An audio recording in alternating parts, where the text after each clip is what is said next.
Hello, Facebook friends. How are you guys?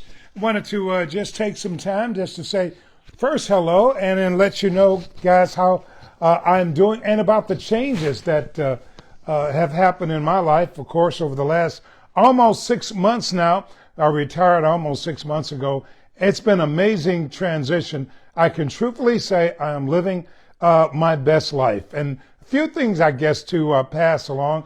First of all, and this might help some other people who are getting ready to retire or looking forward to it. My first adventure course, as you guys know, I decided to kind of undertake retirement with a bang.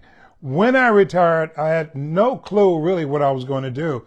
As you know, I've been really active now on social media. This site, Facebook page, now has like 176,000 followers, and so that keeps me busy because I create most of the content for it, and so it keeps me busy, and I'm really enjoying that.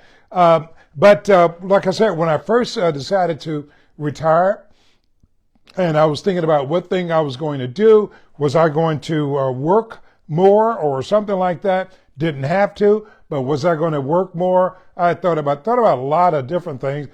So I said I'd launch it with skydiving, as you guys know, right? And I said, okay, well, let's just do a lot of fun things. And so I decided to launch it by skydiving. And what a lot of you guys probably didn't know was the skydiving adventure went absolutely flawlessly up to a point.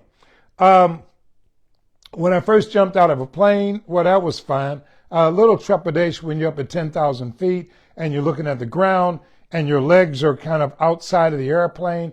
You're looking up at the wing. Okay, we can deal with that. The person that you're tethered to, they kind of give you two people jump before you that's going to film. The person that you're tethered to, they give you a nudge, right? And then the air just kind of sucks you onto the sky. And you're just floating and everything. And you get used to that. And that's really a lot of fun. And the folks who went before you, they come over and they kind of give you a fist bump there. And you're thinking like, boy, I'm like those guys I see in the movie.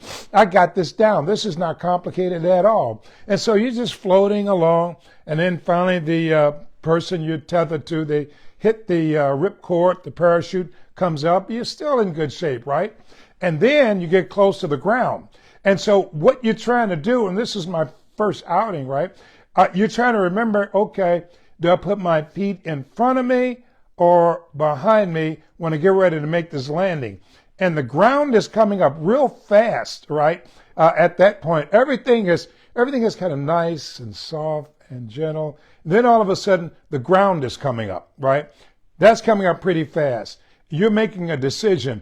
Okay, legs in front or behind. I said, well, legs in front sound logical. I've seen enough movies and it seems like they do it that way. So I came down, legs in front, and I hit the ground. You hit the ground, you tumble over. And the biggest challenge was when you're trying to stand up, right? When you get back up, you see that one of the legs does not want to cooperate. So they give you a hand up, kind of, and you stand there, because I know in the shot you see me smiling and waving, but I was in some pain. The knee was saying, why do we do this? And so that was kind of funny. And I think the question I asked was, is there a go-kart that can drive us back to the hangar? Something like that, because I knew that I was not going to be in any shape to walk back to that hangar. I mean, the legs just weren't going to cooperate. Walking back to that hangar, not at all. I barely made it to the cart. They drove me over there, and so I think that night, actually, I went to urgent care because the knee was swollen, and it was like bleeding under the skin or something, and the knee was swollen. And I had to get all these x-rays and all this other stuff. So it took about, I don't know, a week to 2 weeks before everything kind of settled back down, right? So before the knee went down. It was just one leg. The knee went down and the blood kind of got back to normal and kind of disappeared and all of that. So that lasted, about a couple of weeks. By the time I went to emergency room and urgent care and all of that stuff. So it was not as simple. It was not as simple as you might think. So if you're going to go skydiving, if you're going to mimic me, just make sure you get an extra pointers on the landing. Everything great up until that landing. So in any event, one of the things I decided I was going to try to do after skydiving, and I got a lot of reaction from that, I said, okay, well, we're going to be like Tom Cruise, only older. And we're just going to do adventurous stuff. So I think I went ziplining after that, and I went to this adventure business in Maryland Heights, right? And so the challenge was you had to climb all the way up to where you're going to zip line. And so that was kind of a challenge at my age, just climbing up and climbing across the rope stairs and all that. And again, the body was saying, why are we doing this? It's got to be a better way. But I was trying. So I got out there, actually did it, went zip lining, got halfway across, stopped because I didn't pull the rope the right way, and then had to pull myself onto the other side, which was not a lot of fun, but it was an adventure. So we started doing a lot. Actually, I went out to Six Flags too as part of my adventure push, and got on a Screaming Eagle. And the big thing about that was I forgot I hadn't ridden the thing in probably 30 years, right? And I forgot what Screaming Eagle was like until it took off. So I was in the chair by myself, and the thing took off, and it's made that first dip and whatnot. So it wasn't until then that I realized all about Screaming Eagle, and I said, why am I on here at my age? Why am I doing this? And I was thinking, when is it going to end? No, but I had a lot of fun out there, really, out at Six Flags. I was going to get on another dramatic ride, but just opted to it. I said, Screaming Eagle, well, that's enough for me. So I was thinking about more adventures to do, and so that's what my head was. That's what my focus was. Let's get more adventures. I was going to go scuba diving with sharks and some other stuff. So I was thinking about more and more kind of dramatic things to do at my age, which was going to be dramatic in and of itself. But actually, as I went along, I started getting calls from people to do news stories about issues they were having. So I was kind of mixing the two. Went out to Grafton, and they had 4 of the zip line deals going. Had fun out there. Really enjoyed that. But at a point, and one person reminded me, actually, it was a friend of mine, Larry Washington, said, well, what are you doing? I heard you see you're doing a lot of stuff, but people really got to know you because of serious issues that you were involved in, and you were helping people.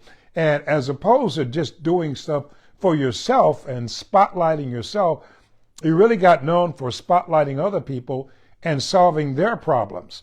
And you're kind of getting away from that. So so I did a few more things. So I started getting more calls from people for help, and then kind of realized, well, wait a minute, we've got 176,000 followers, and we can utilize this to spotlight some cases and issues that people have. We can use it to do that. So then I gradually started doing news stories, gradually started doing those stories, and you see a lot of them now.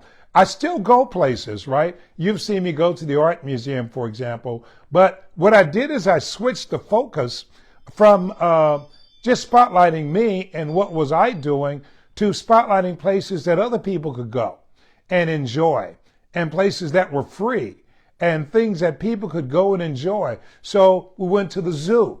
for example. That was interesting because I got on the other side of the zoo. The arthritis kicked in. It was more difficult to make it back to the north entrance, and I had some really nice zoo rangers give me a ride back to the north entrance there, because I was going to have a challenge making it all the way. Anybody ever done that? I don't know. Go to an attraction, get all the way to a far point, and then the arthritis kicks in, and it says, we're not going far. Let's just sit down on this bench here, and let's think through this thing.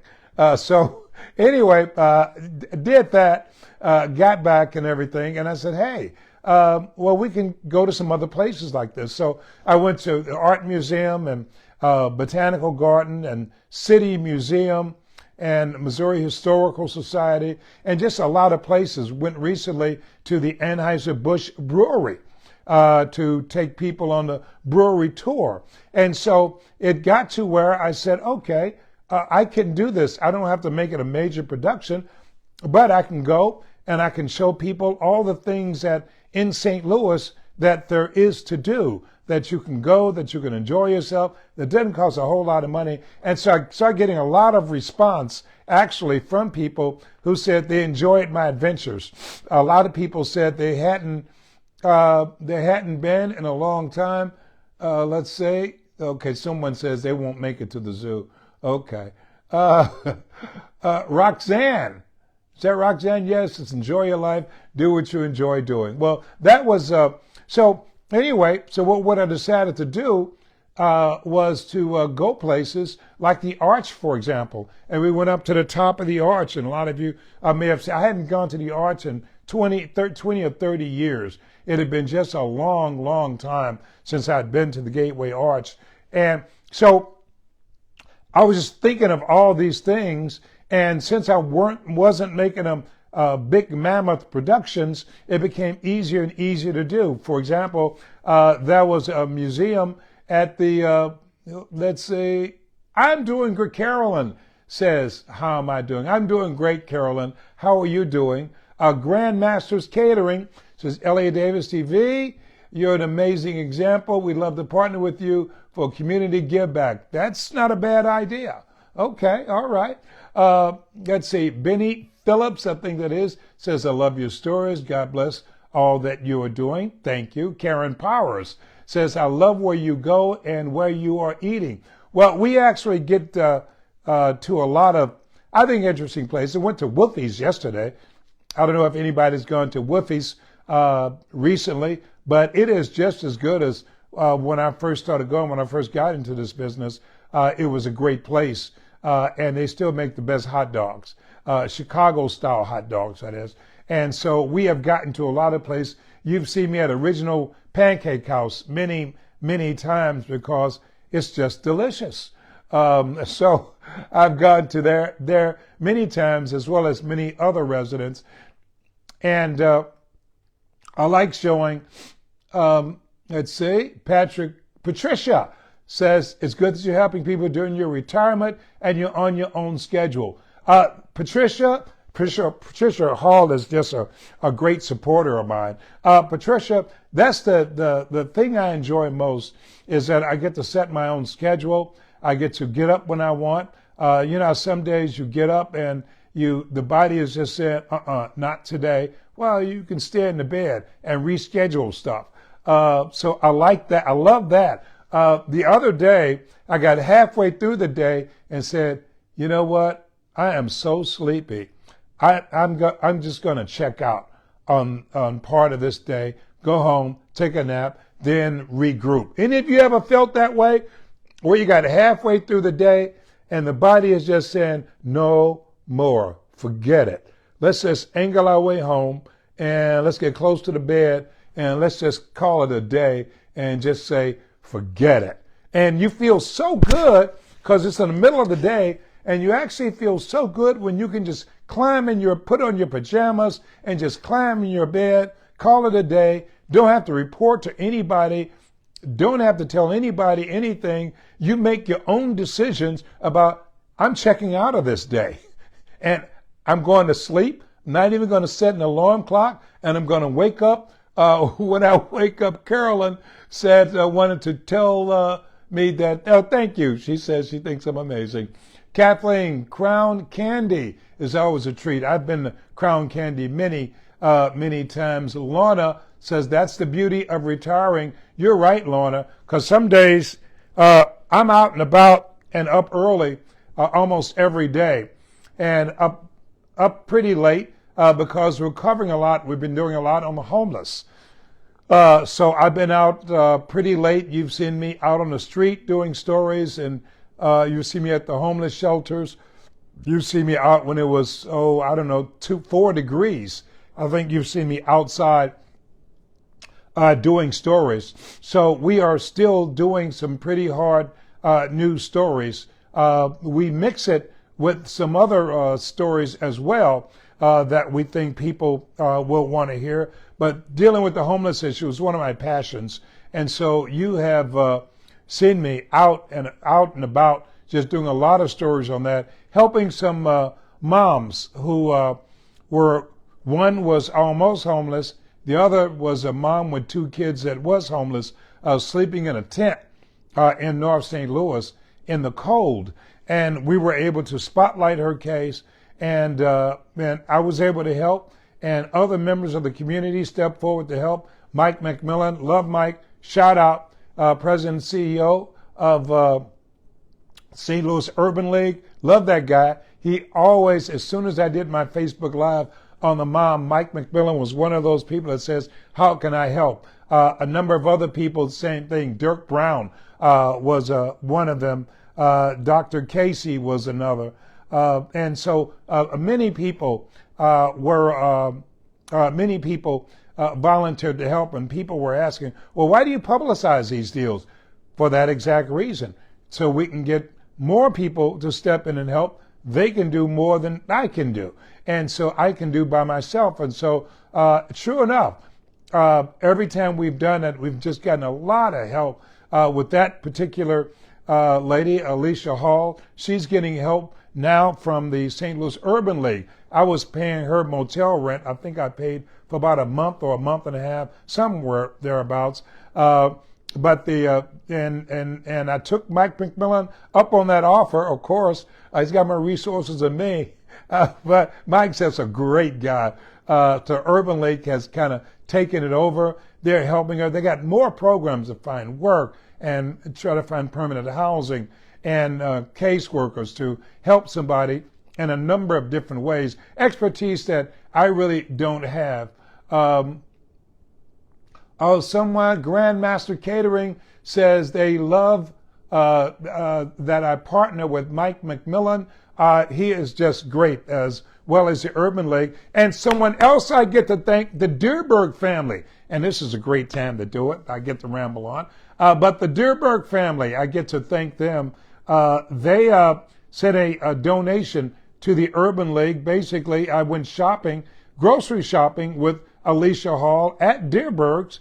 And the Deerberg family saw that story. In that post also, I talked about how great Mike McMillan and the Urban League had been in helping her in that particular cause. The Deerberg family was moved by that, and they made a contribution to the Urban League that helps a lot of families and a lot of people who are struggling and who are having a tough time. But the Deerberg family made a very generous donation to the Urban League to help other families, to help her as well as other families who are having some challenging times. So I have to give a big shout out to the Deerberg family who stepped up, and you'll see a post that I did on that. So here's a shout out to those guys, the Deerberg family. A big shout out, because they really stepped forward in a big way, and I really appreciate that. Grandmasters Catering says, let's do a give back. They provide their food and services, and they apparently do a lot. And so that's a good thing. And so we will connect with one another. So Chris Copeland says, such amazing man, continues God work. I am a Christian, as all of you know, a follower of Jesus Christ. And that is my rock. And that gives me the strength, and that gives me the push to move forward. And so that is my rock. That is how I get motivated, how I am motivated each and every day, because I find that the more you are in Christ, the more you love people, the more you're trying to help people, and the more that you are seeking ways that you can help others. And so I have been able to get more grounded in my faith. That includes Bible study and prayer and everything since I've been retired. And so I think I've become a better Christian in retirement. And that just gives me so much more. It gives me so much more to be able to do more for people. And it helps me to focus more on the issues that people are having. I had first gotten involved with the homeless back in 2017, and so I was out there late into the night when it was 10 degrees and 0 degrees, and early in the morning we were out there when the temperature was really cold. And this was when at the time the city wouldn't open the homeless shelters until past a certain amount of people that have 90 people, so we can't let anybody else in. And so my view was that I would look into the building and I would see all this space that where they could let people in, and it was cold outside. It was just just beyond freezing. It was like 10 degrees and everything. And I would do Facebook Live reports talking about that. And then in many of those reports, the higher ups would see my reports and then open the door and let more people in. So, but I have since gotten, in my retirement, I have gotten really back involved to a very great extent with the homeless issue. Many of you have seen the stories that I have done in dealing with the homeless and all of the things that we've tried to do.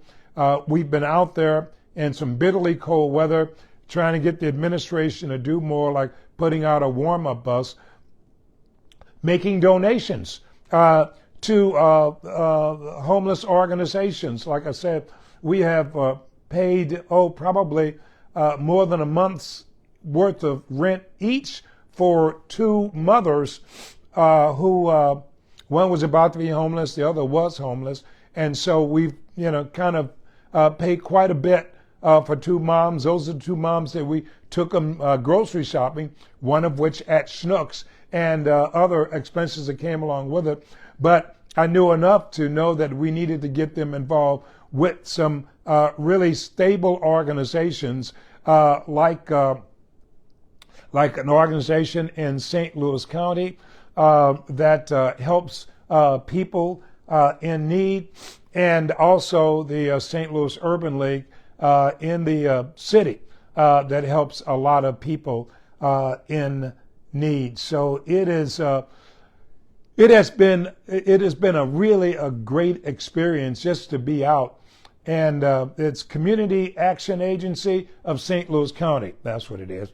Community Action Agency of St. Louis County is the one helping Lindsay Hertall, the ones that went to, and they are really helping her. And also in St. Louis City, we're able to go to St. Louis Urban League that is really helping Alicia Hall, who was the person who was sleeping in a tent.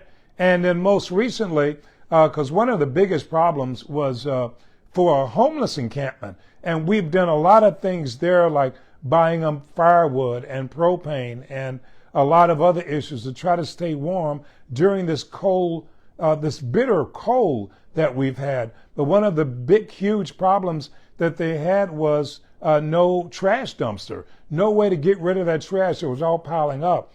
The city got one company to haul away a dumpster that was full, and it was full all the way up to the top. Problem was, the city never replaced it with anything, and we were calling on Mayor Tashara Jones' administration to replace that dumpster, to get them a place get them a way that they could empty their trash, and that the trash would be hauled away, and another dumpster would come and replace it. But to get some ongoing way that they could deal with the trash, Mayor Tashara Jones' administration would not do that. The mayor did not do that. And so we've been pleading since the summertime to get her administration to do it.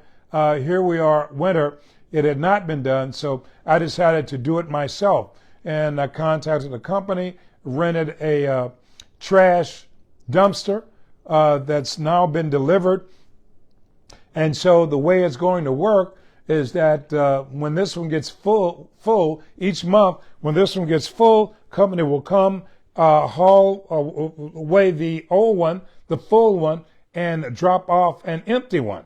And so their trash will continue to, will always be picked up. So they're in the process now. I think Mike Avery is maybe involved in that, but they're in the process now of picking up their whole area where all that trash had accumulated and everything around the area where they are, around the area where this tent city is, homeless tent city is. And so there's going to be a concentrated effort to clean up all the trash bags, all the garbage and everything, to put it in that dump that I paid for and had delivered there. So it's going to be a whole different experience, because that's something that they really, really wanted done. And they were getting depressed because all this garbage was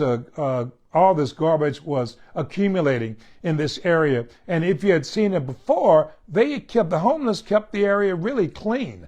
And they were very meticulous as to cleaning up the grounds and keeping it that way. That was something they were proud of.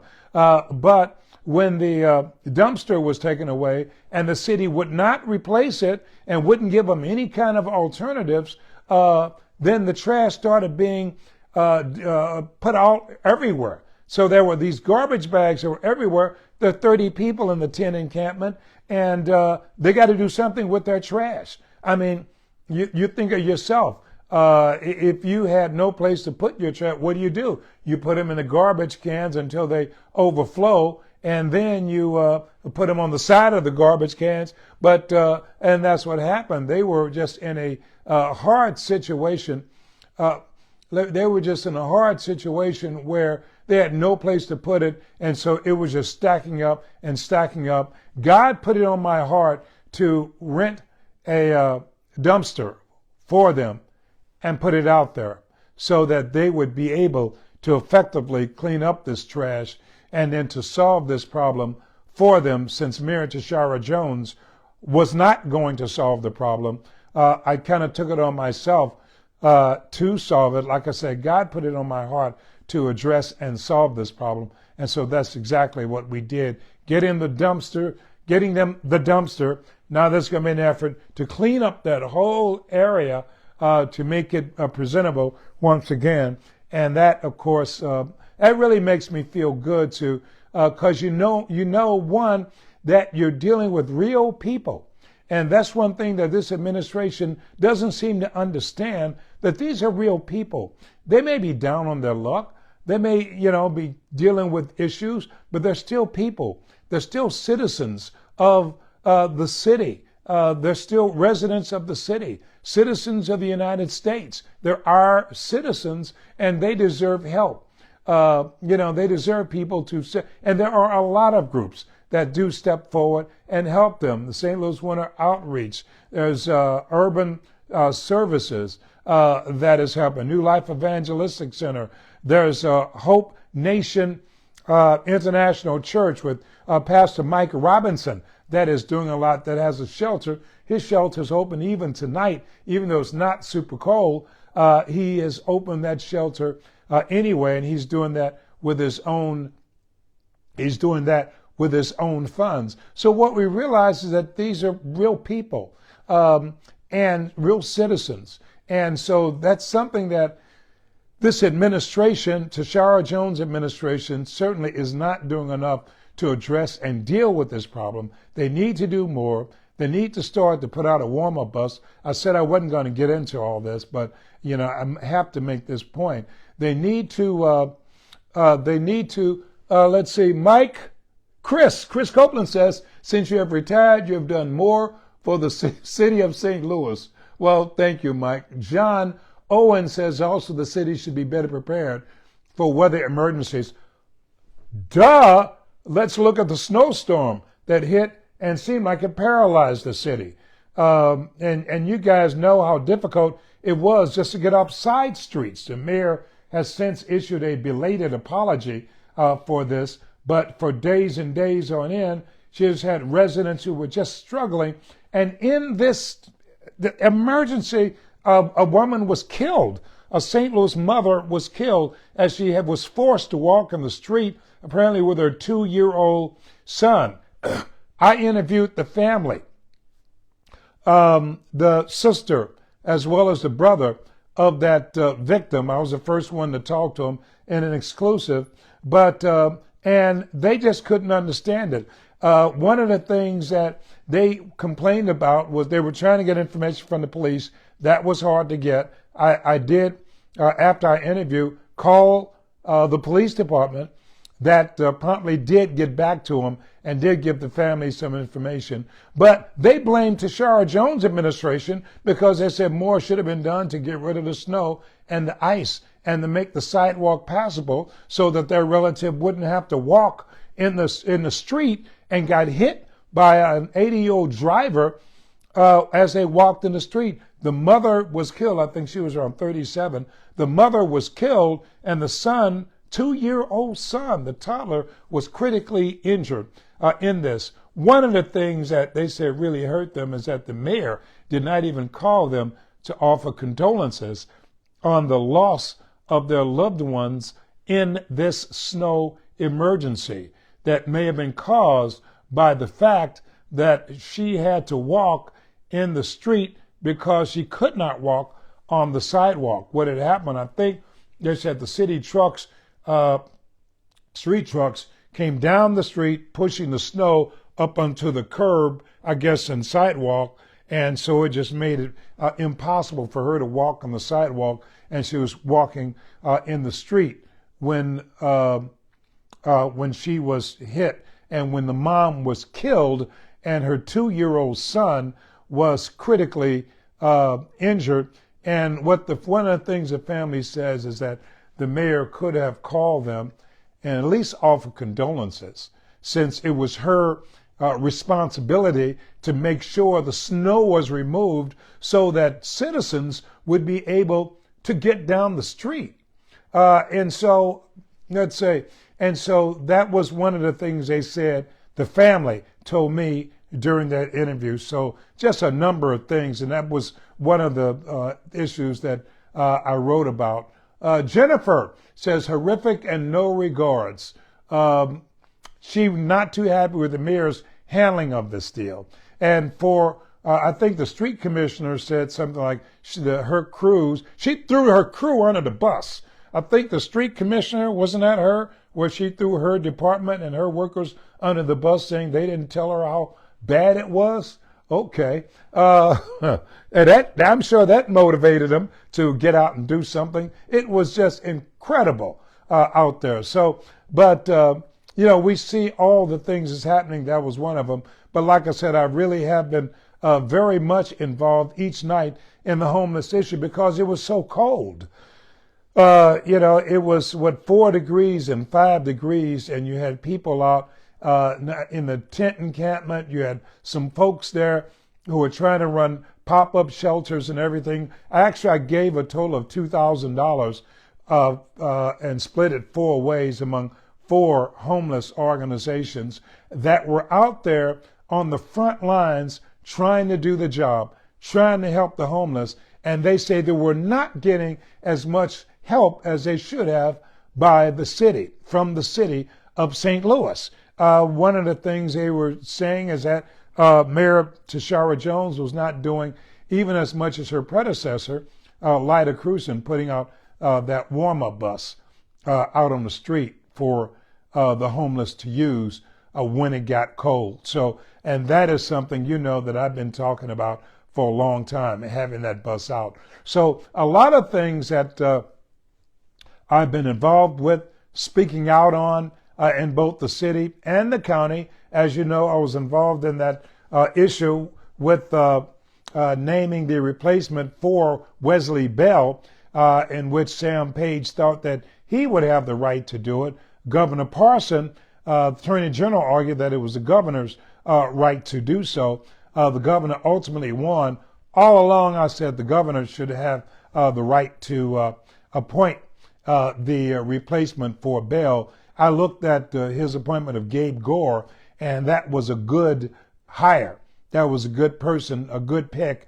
And I had an opportunity to listen to Melissa Phillips Smith when she testified in front of the county council, not testified, but when she answered questions in front of the St. Louis County Council, her and Sam Page's pick, and she was by far the better of the two candidates. And since then, I was a supporter of Melissa, believing that she deserved to get the job. Sam Page spent some $14,000 pushing this thing and taking it all the way up to the Missouri Supreme Court and losing every step of the way.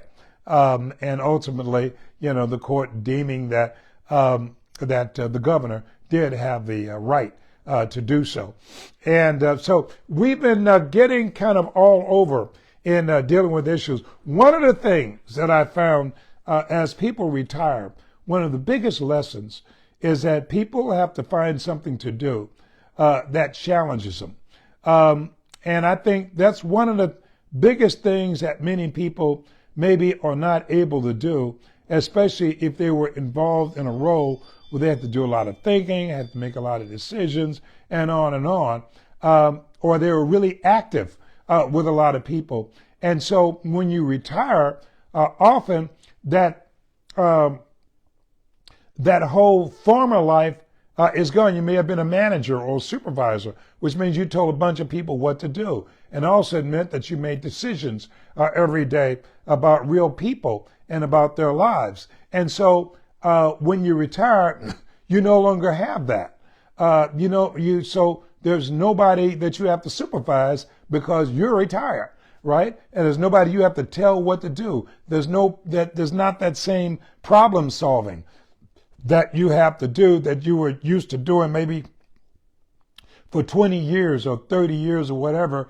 Each day you came to work, you had to solve problems. You had to interact with people. You had to deal with issues that were confronting them. And so when you retire, it's sometimes a challenge to fill that void where once maybe the mind was super active all the time. Maybe when you retire, it's a matter of finding something to do to really keep your mind active. And so the question becomes, how often can you play golf? Well, I haven't played a game of golf yet because I haven't had time.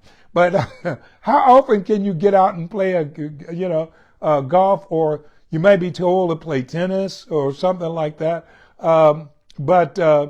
And so many people, I think, get into more of a sedentary lifestyle where you're just kind of reading the paper, looking at TV, maybe taking a walk or something, but nothing that's really challenging your mind the way it was challenged before.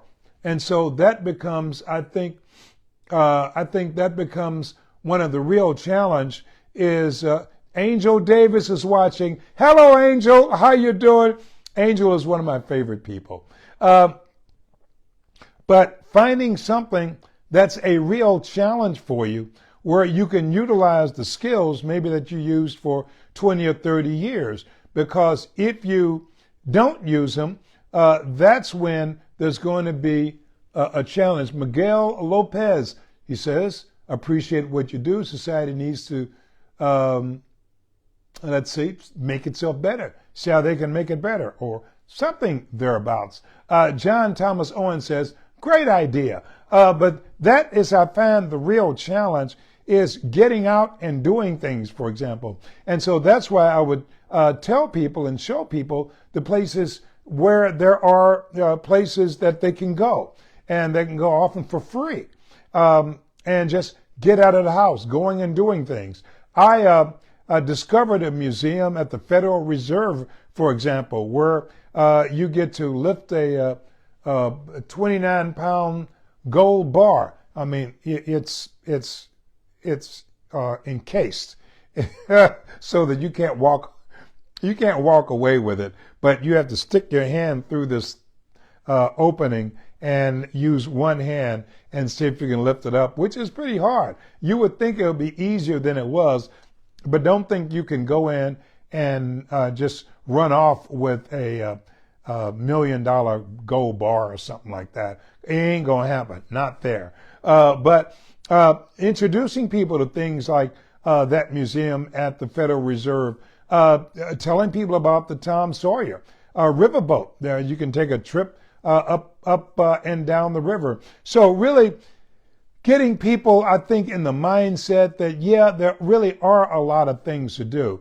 That you can get out of the house. You can do stuff Chris Copeland says on weekends.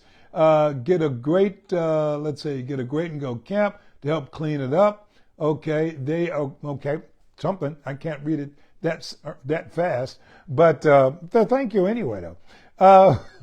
But just letting people know there are things to do. So I think the more you are occupied, the more alert your mind stays. So it's almost like you got to make it a point to say, hey, one day a week, I'm going to get out and do something. I'm going someplace. Let's see, Tori Smith, thanks for the hot dog spot.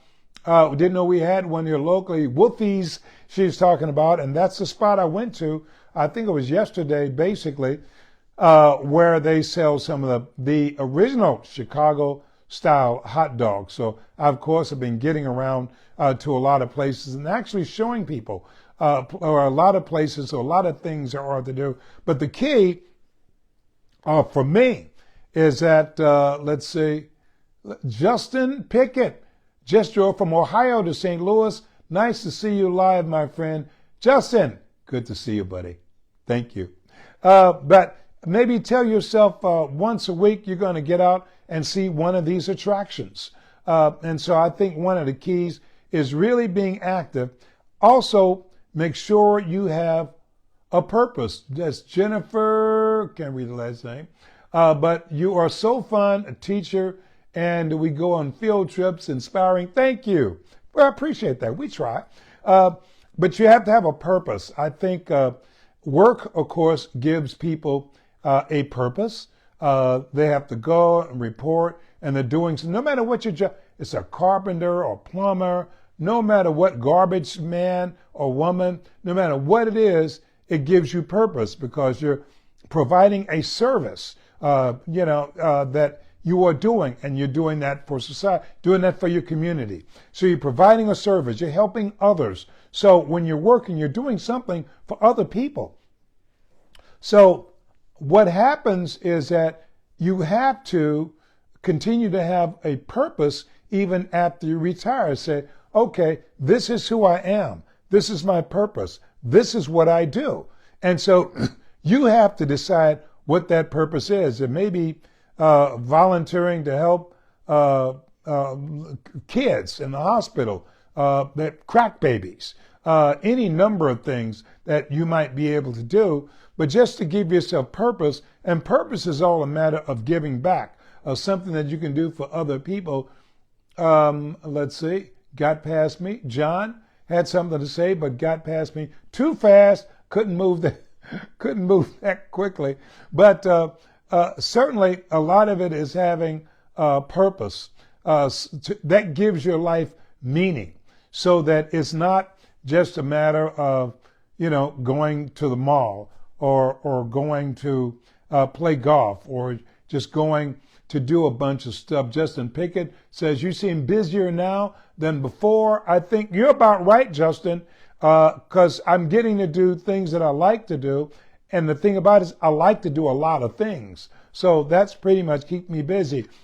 As I talk about purpose, and I found it for myself, a lot of that came through prayer, getting closer to God, figuring it out, having kind of a divine inspiration, and God putting on my heart that, that he had me to work 45 years for Fox 2 in the news business, most of them doing You Paid For It, which is about helping people. Going out in the projects, in Jefferson County, in the poorest areas, hardest hit areas, St. Charles, all these places that we went to help people in need for more than 40 years. And so, but I think God put it on my heart that that's what I had you do for 45 years.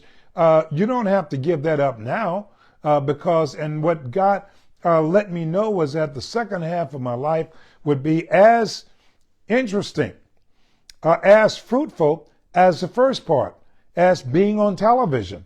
And actually, God led me to know that the second half would be even more fascinating than being on TV, doing stuff. I couldn't see how that was possible, but never doubt what God is telling you, because it really is turning out that way. But, and so what it is that I have my purpose, which remains helping people, what I've done for 45 years. And God told me that is my mission. My mission is to help people. My mission is to get involved. My mission is to speak out on issues, to provide some leadership, and to help folks and to help the community. And that is what I do. And so that's the mission God gave me. And once I got that down, and once I got that one figured out, I was off and running in retirement. I said, okay, I know who I am, what I'm doing, let's go. So we were off and running, off to the races. And then in terms of writing the post that I had, I realized that, one, I didn't have a boss anymore. I didn't have to report to anybody. And there was no one for anybody who didn't like what I wrote. There was no one for them to call but me, because there was no boss. And so I was kind of off. The fences were removed. I could say what I wanted to say. So I could speak, obviously even more candidly than I was able to do before. And so that gave me a lot of satisfaction that I can take on these issues and that I can speak very candidly. And a lot of you have seen some of the posts that I've done where I speak pretty candidly about some issues that's going on, where we can tell people actually what I'm thinking, what's on my mind, and speaking about issues going on impacting this community. And so all of that, what I'm doing now, that gives me my purpose. So I'm not just going to sit on the deck when summertime comes and watch the birds fly by. I'm not just going to get engrossed in, involved in doing projects around the house and have that be what I do all day. Let's see, Justin Pickett, she said, I'm thinking, so don't miss TV, no more network execs to answer to, you are blessed. I had great managers at Fox 2. Kurt Kruger, a number of people, he was a general manager, and a number of people who were there, who were managers, were truly, truly very supportive of me all the way up to when I left.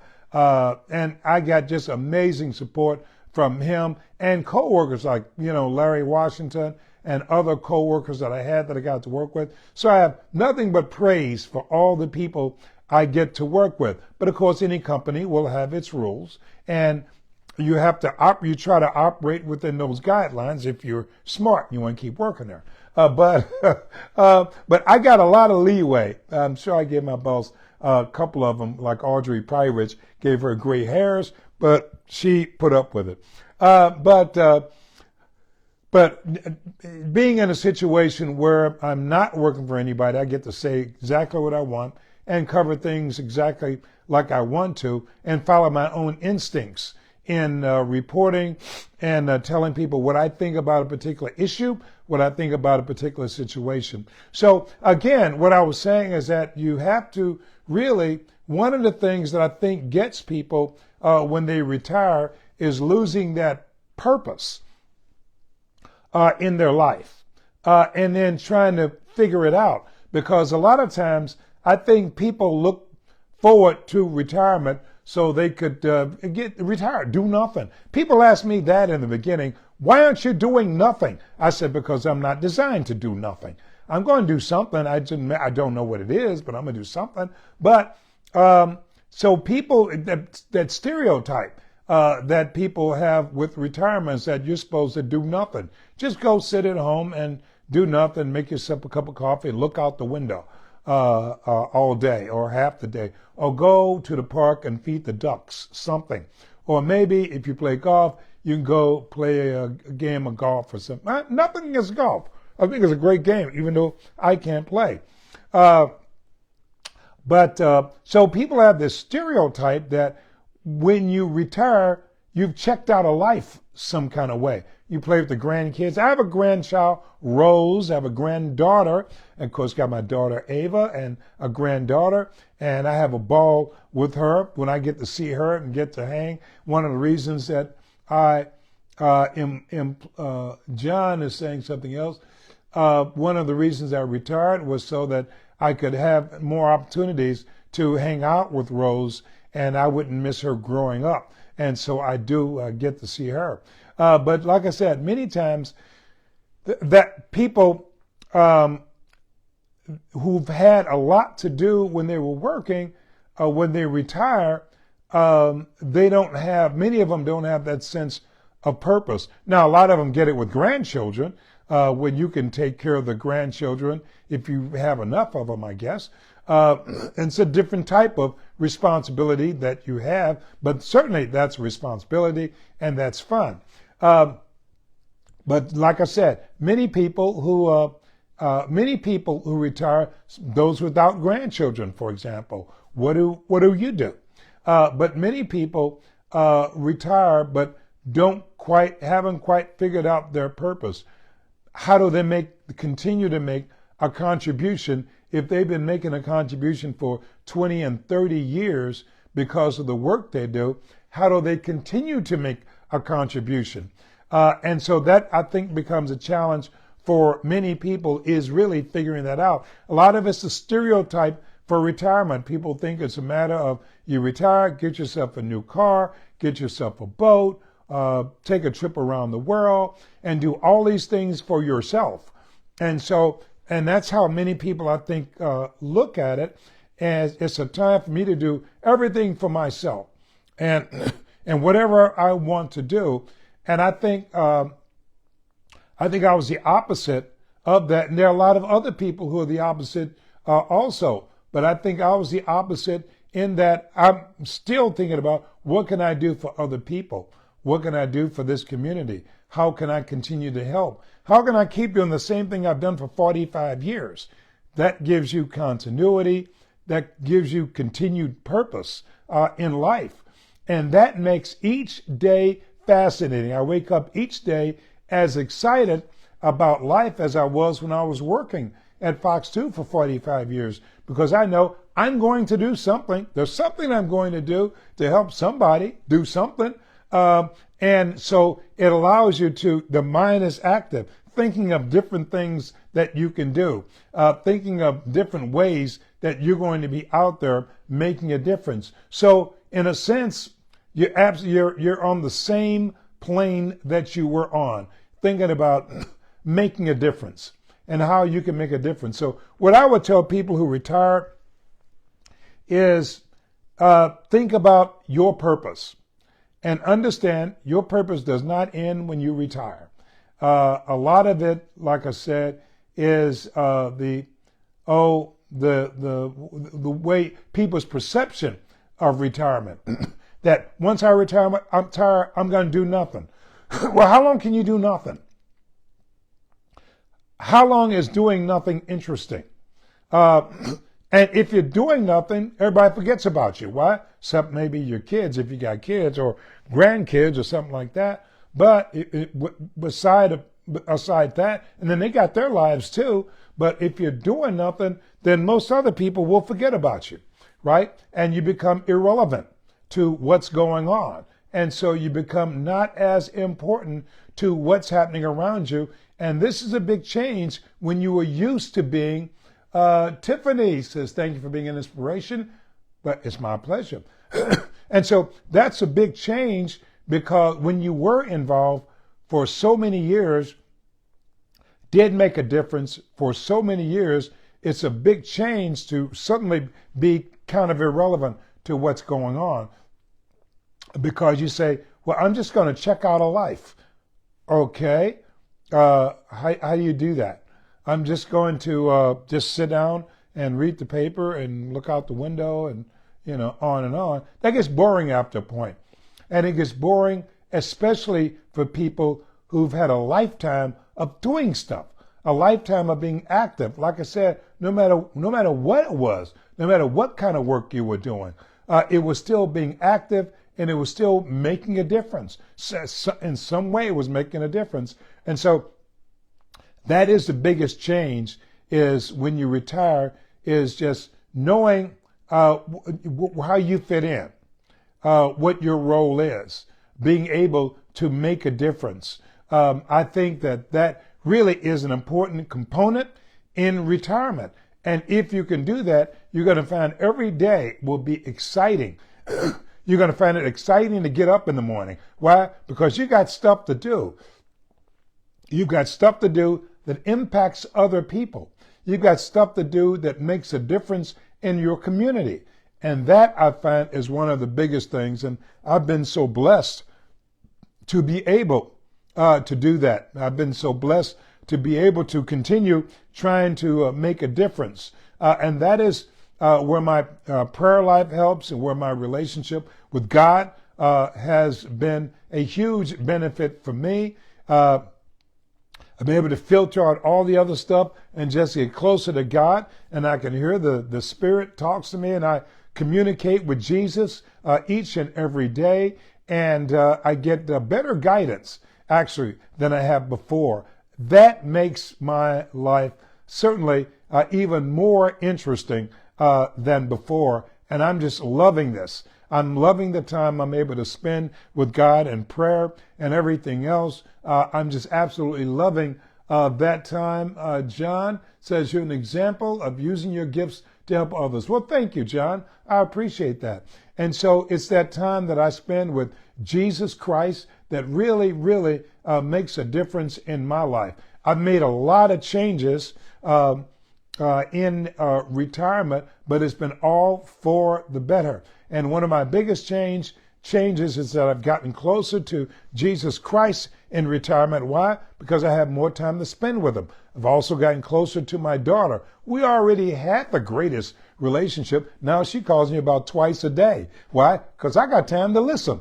And then she'll call and put Rose on FaceTime so I can talk to Rose as well. That's my granddaughter who's a year old. And she'll put Rose on, Ava, my daughter Ava. And so we talk a lot, just a great deal. We talk sometimes 2 times a day or 3 times or whatever. Like I said, I have time to listen to everything that she's saying. And before, I think we had a great relationship before, but I was busy a lot because I was running around a lot trying to get all of this stuff done. Grandmaster says, a blessing to be a blessing, God's greatest gift. You are absolutely right. But I was running around doing 3 million things, and she called and said, what's going on? Everything all right? I wanted to make sure everything was all right. She said, yeah, Dad, everything's fine. Just calling. I said, oh, okay, thank you. Because I'd have to rush off. But now in retirement, guess what? I've got time to listen. I'm still in bed most of the time, so I can kind of kick back, listen to what she's saying, listen to her experiences. And then she'll put Rose on. I can talk to her and Rose. And so that is one of the great things about retirement for me. Just a lot of things. But the central part of it is being able to make a difference, knowing how you make a difference, knowing why your life really counts in the community and for people around you. Still being able to make a difference. And I think that's really important. So that's one of the reasons that I'm going around to all these different places, even restaurants, but going around to all the different places, showing people where they can go, where they can go for free, that they can have a good time at, giving them options. Many people hadn't been to some of the places that I pointed out in 30 years, had not been at all. Justin, how late do you sleep in now, being retired? Do I sleep later? Actually, no, I go to bed earlier. Many times, depends on what's going on. A lot of times I'm out, when it was bitterly cold, I was out with the homeless and talking about their issue and out on the streets, doing Facebook Lives, talking about it. So I was out pretty late. What's pretty late? 9, 10 o'clock. But there have been times I've gone to bed at 8 or 9 o'clock. But many times, like I said, during the cold wave, when I was focused on the homeless issue, I was often at the shelters at 10 o'clock.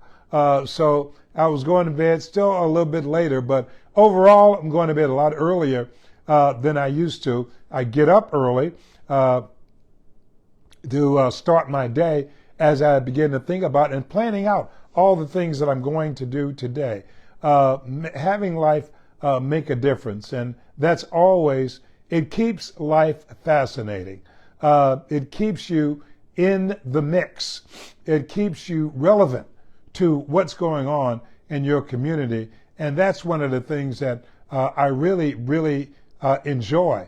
I always say, well, I'm not just going to sit back and do nothing yet. And in the beginning, many people were asking me that, why don't you just sit down and do nothing? Now I think they've realized that I'm not just going to sit down and do nothing. Now they realize that I'm out for the long haul. How long is the long haul? I don't know. I'm going to go skydiving again at 80. I know that much. That's on my list of things to do. But what I have found is that when you're active for other people, it keeps life interesting and keeps you relevant. And I'm active for other people. And that gives me purpose to be out, to be doing things for people, and making a difference. And so that's what I find really keeps life interesting for me, and it keeps me relevant. And a number of people were saying, well, I liked you on TV, but I really like you in retirement. It seems like you're doing more since your retirement than you were when you were on Fox 2. Well, I'm getting to do quite a few things, and quite a few things that I'm fitting in to do, issues that I find important. So we're out there quite a bit, and we're trying to get involved and be involved in a lot of issues. And that's what I would tell my Facebook followers who have retired. Jennifer says, you do you. Thank goodness we still have your knowledge and care and making a difference. Thank you, Jennifer. I appreciate that. And so that's what we're trying to do. And often I'll write my little truism saying living your best life.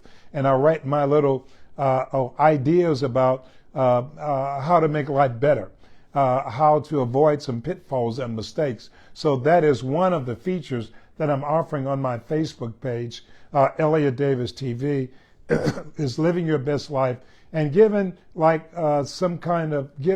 some tips on avoiding problems, getting around problems at work and in relationship, and keeping life interesting. And so I've been doing that. I really enjoy doing it. I've been around a long time, so I enjoy sharing knowledge, and that is a fun thing for me to do. And I think that a lot of people have really enjoyed that. Many people tell me they look forward to the advice that I get to give.